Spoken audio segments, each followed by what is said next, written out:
Bonjour tout le monde, bienvenue à ce 17e épisode de Canadian Investors. Aujourd'hui, nous allons faire un résumé de la semaine et parler de la baisse importante dans le marché qu'on a vu hier, donc le mercredi. Aujourd'hui, nous sommes jeudi, le 28 janvier et il est midi. Donc, on a déjà vu la moitié de la journée. Semaine importante, donc on a entendu plusieurs nouvelles, entre autres au sujet de la politique monétaire, donc l'injection d'argent et les résultats financiers pour les grosses compagnies comme Microsoft, Facebook, Apple et Tesla. Donc, commençons par regarder les résultats financiers rapidement.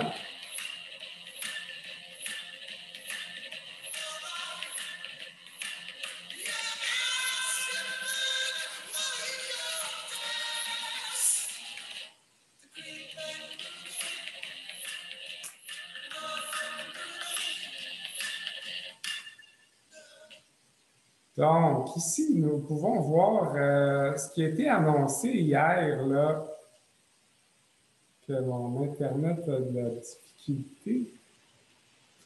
Bon, donc Apple. Apple a, avec son iPhone 12 et ses nouveaux accessoires, a annoncé des nouveaux records au niveau de ses ventes. Donc, très au-dessus des attentes. Donc, on a une surprise de plus de 18,98% par rapport à ce qu'on s'attendait. Donc, ça, c'est les earnings per share. Donc, ce sont les revenus par rapport au nombre d'actions.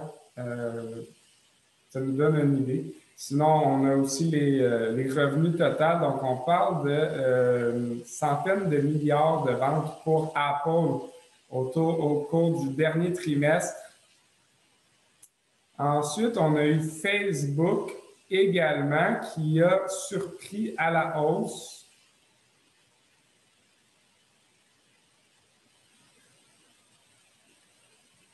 La misère à le retrouver. Donc, on a eu Facebook qui a surpris à la hausse également. Donc, revenu plus haut que ce à quoi on s'attendait. Et par contre, ils ont dit qu'ils voyaient peut-être une augmentation de leurs dépenses dans les prochains trimestres. Donc, on parle de dépenses équivalentes à 23 milliards au lieu de 21 milliards. Pour ce qui est de Tesla, j'aurais aimé ça vous les montrer ici, mais j'ai de la difficulté à les retrouver. Là. Il y en a beaucoup qui ont sorti. C'est un peu tout mélangé. Bon, c'est dommage. Tesla, dépendamment de qui on écoute, là, il y avait des... il y en a qui disent qu'ils ont surpris à la hausse, d'autres qui ont surpris à la baisse. Peu importe, Tesla a bien performé. Ce qui est important de retenir, c'est qu'ils ont augmenté leur projection par rapport à la production. Donc, Tesla qui devait augmenter de leur production de 39% annuellement, donc produire 39% fois plus de 39% plus de véhicules que l'année précédente. Donc, on sait que Tesla possède la technologie, ils sont les leaders, 4 ans d'avance sur les plus proches compétiteurs, mais ils ne produisent pas énormément. Donc, ils ne font pas beaucoup de ventes et ils ne génèrent donc pas beaucoup de revenus. Quand on évalue une compagnie, les revenus, c'est très important et les profits. Donc, bref, Tesla annonçait qu'ils allaient augmenter leur production de 39% par année. Hier, ils ont annoncé qu'ils avaient mis les choses en place pour augmenter leur production de 50% par année. Donc, une croissance plus importante que ce à quoi on attendait. Donc, intéressant également. Si on parle, on revient une journée plus tôt, donc mardi, il y a Microsoft qui a annoncé ses résultats, donc 40 milliards de profits pour la première fois dans l'histoire de Microsoft, pas de profits, excusez-moi, 40 milliards de revenus et 15 milliards de profits, donc qui étaient supérieurs aux attentes. Et également, ce qu'il faut savoir, c'est que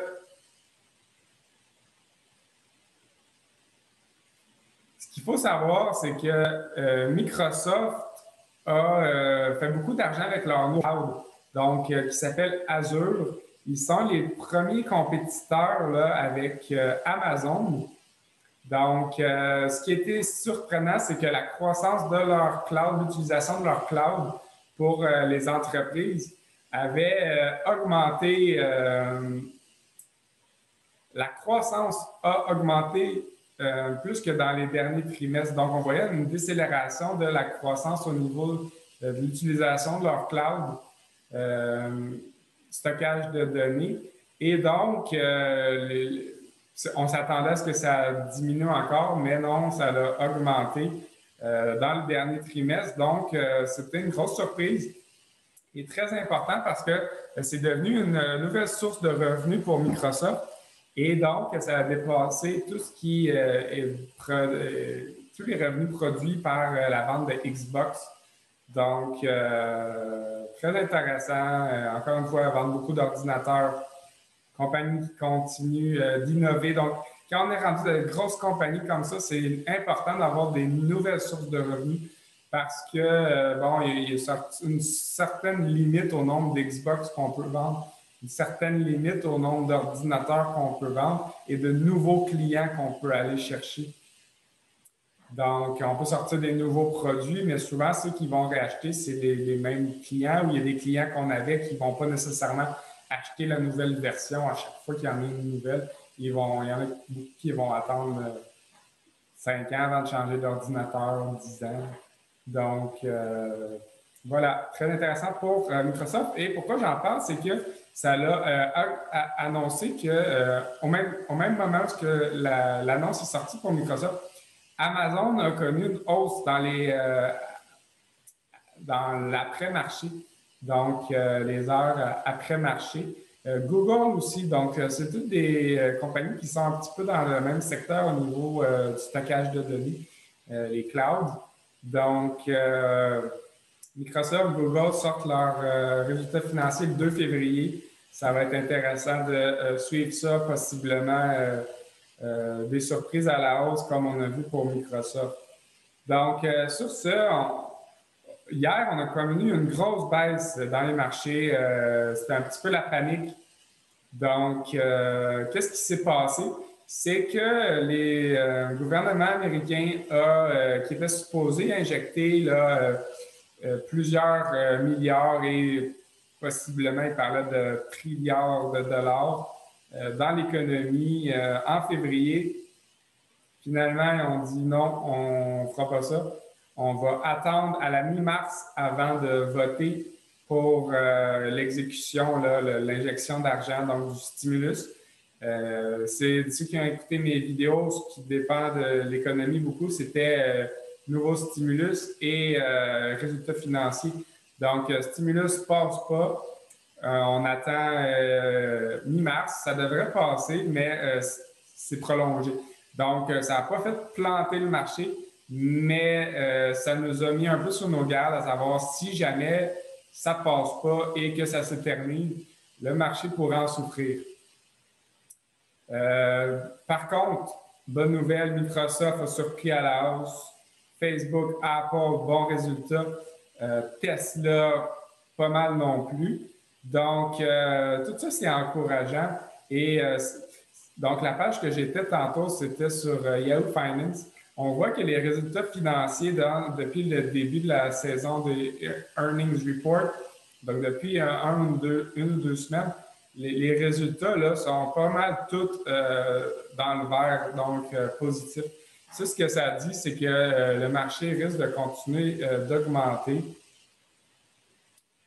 Et là, ce qu'on peut regarder, donc dans le SP500, hier, on a connu une grosse...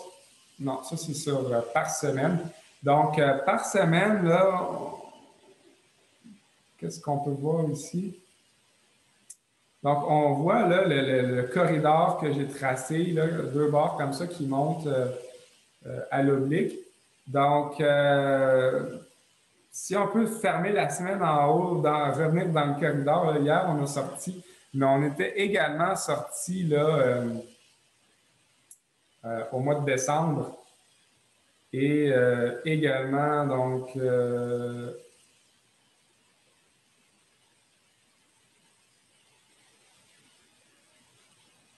n'arrive pas à trouver la date. Donc, là, en décembre, le 12,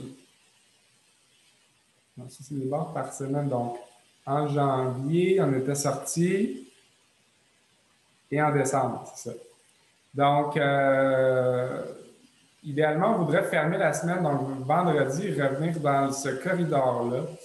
Pour ce qui est par jour, donc on voit ici du RSI là, que on a pas mal baissé, donc on est revenu, le marché n'est pas, il n'y a pas plus d'acheteurs que de vendeurs, c'est pas mal équilibré.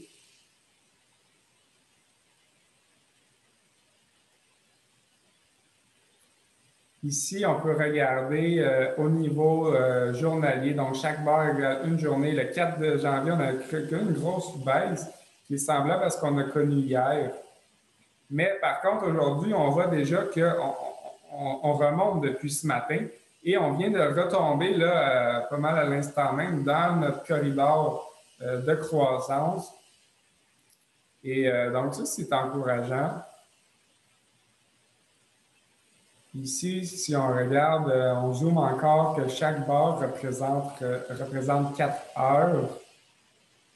On voit que dans les dernières 4 heures, grosse barre verte qui indique un retour vers la hausse, retour dans le corridor également, volatilité qui redescend.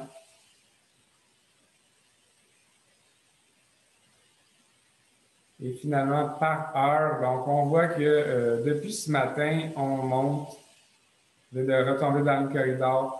Donc, on va suivre ça au niveau de la journée. Là, le marché a eu une petite baisse de 2,5 en attendant qu'on n'aurait pas les stimulus hier. Il y a une petite crainte à ce niveau-là. Par contre, la plupart des analystes s'entendent pour dire que le marché semble assez fort et que les résultats financiers attendus de surprise à la hausse devraient propulser l'économie par elle-même. Donc, comme quoi les stimulus sont peut-être pas nécessaires et bon, c'est débattable. Il y en a qui disent que ça serait peut-être mieux de ne pas en réinjecter. Je ne m'avancerai pas là-dessus. Ce que je voulais vous parler, en fait, là, SP500, si on voit le marché, c'est ce que je viens d'analyser avec vous. Donc, hier, on a connu une baisse de 2,5 Moi, je vous parle depuis quelques temps, là, ça, je le fais depuis moi-même depuis plus de 2-3 ans. Mais pour ce qui est du VIX, donc l'indice de volatilité, quand les marchés baissent, ils baissent vite. Donc, il y a un gros écart entre l'ouverture et la fermeture ou le niveau le plus haut et le plus bas de la journée. Donc, ça, c'est ce qui est la volatilité. Plus le prix varie beaucoup, plus que la volatilité est grande. Donc, ici, on voit au niveau du VXX,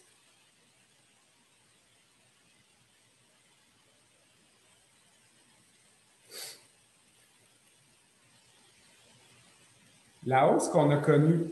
On regarde le graphique, ça n'a pas l'air de grand-chose.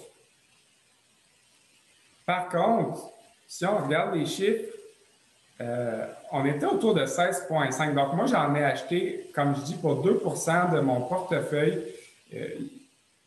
Quand j'ai vu mardi que le VXX montait et que le SP500 montait, donc les deux d'habitude vont dans des directions différentes.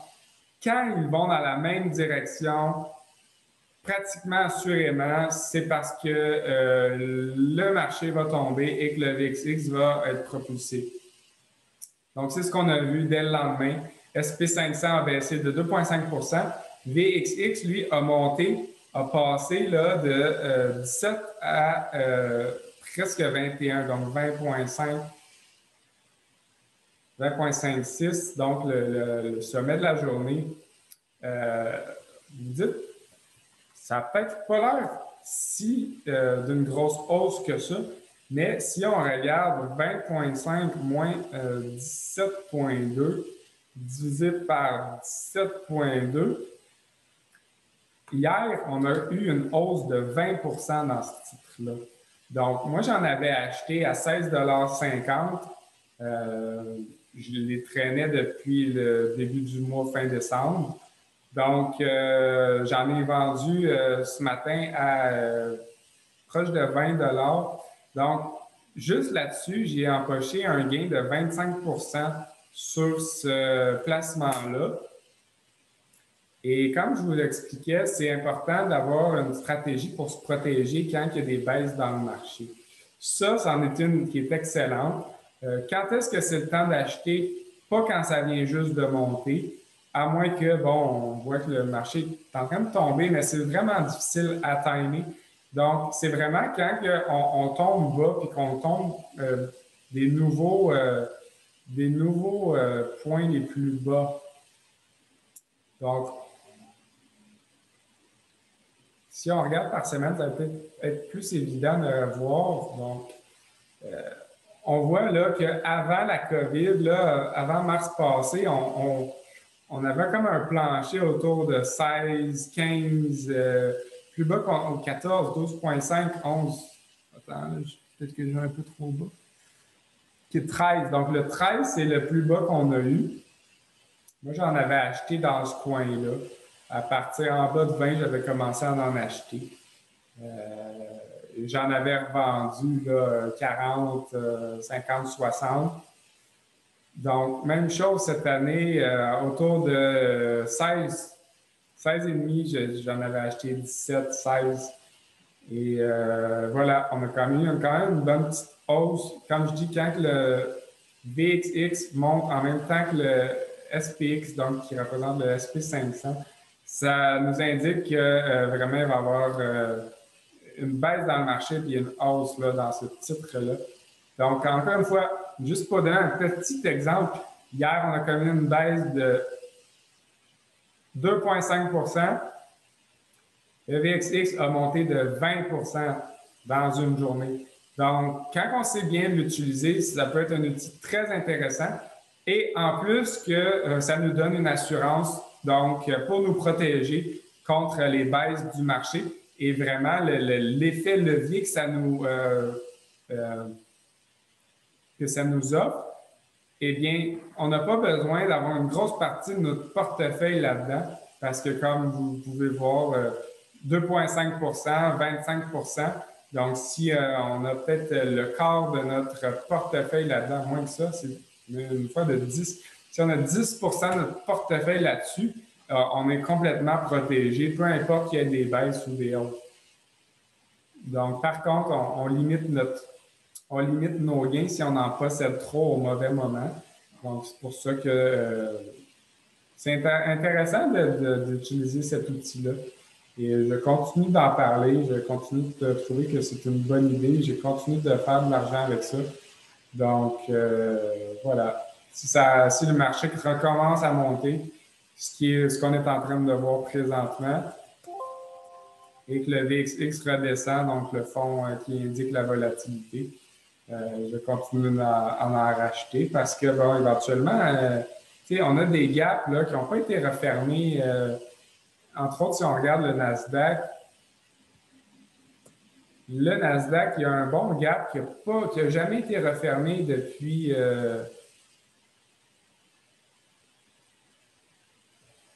la remontée de mars. Donc, ici, là, en fait, depuis novembre, on a fait un gap là, ici à ce niveau-là. Donc, ça, c'est quand le marché ferme et que le lendemain matin, boum, il rouvre vraiment plus haut. Normalement, les prix devraient venir retoucher le sommet de la veille avant de repartir vers le haut. Là, on n'a pas vu ça, on s'est juste redirigé vers le haut.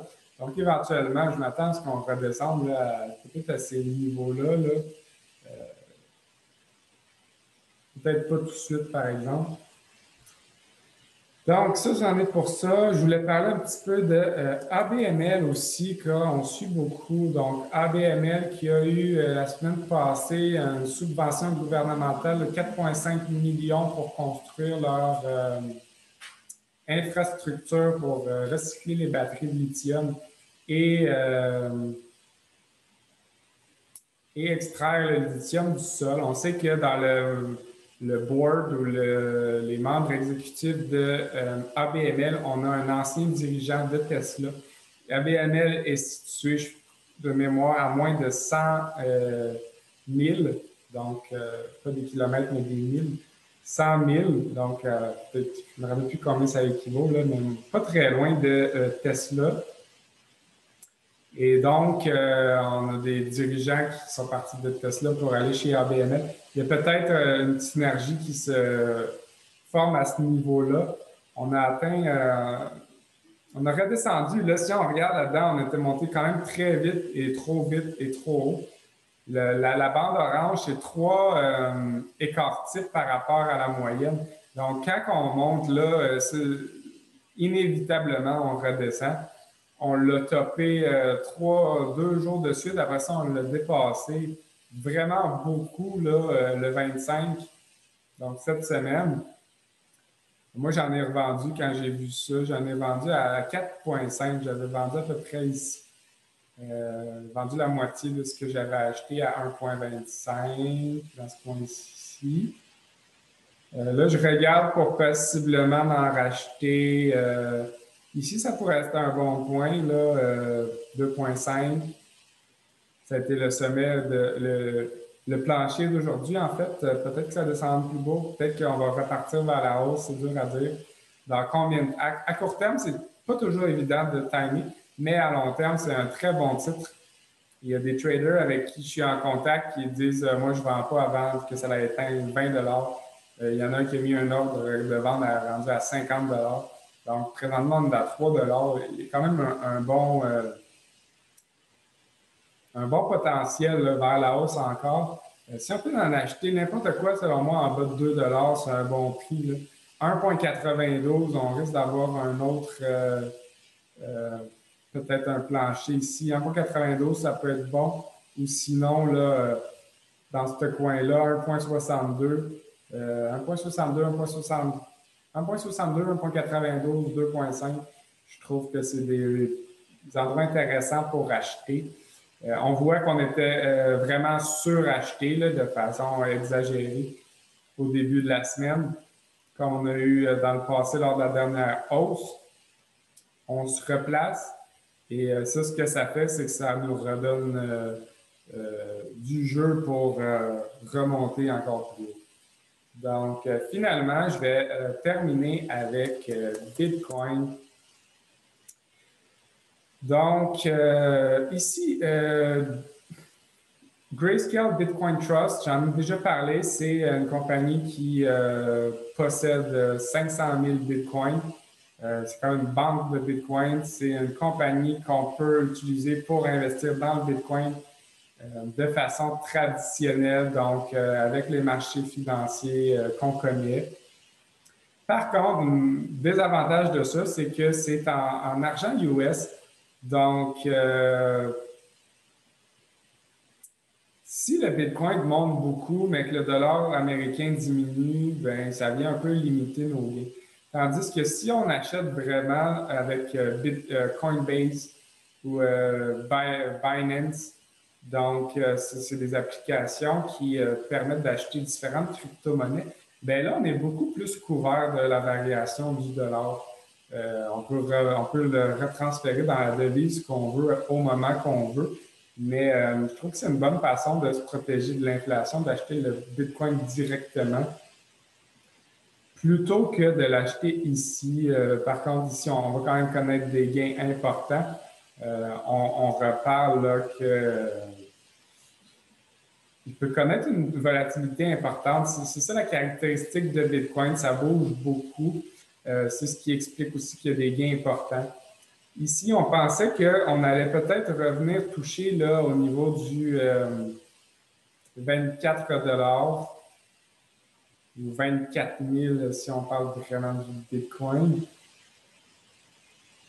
Donc, on voit ici que le graphique ne suit pas vraiment la valeur du vrai Bitcoin, mais connaît les hausses et les hauts et les bas en même temps. Donc, on a rebaissé, on semble, bon, sur le graphique par semaine, ça ne semble pas nécessairement dire qu'on remonte, mais le graphique journalier, donc une barre égale une journée,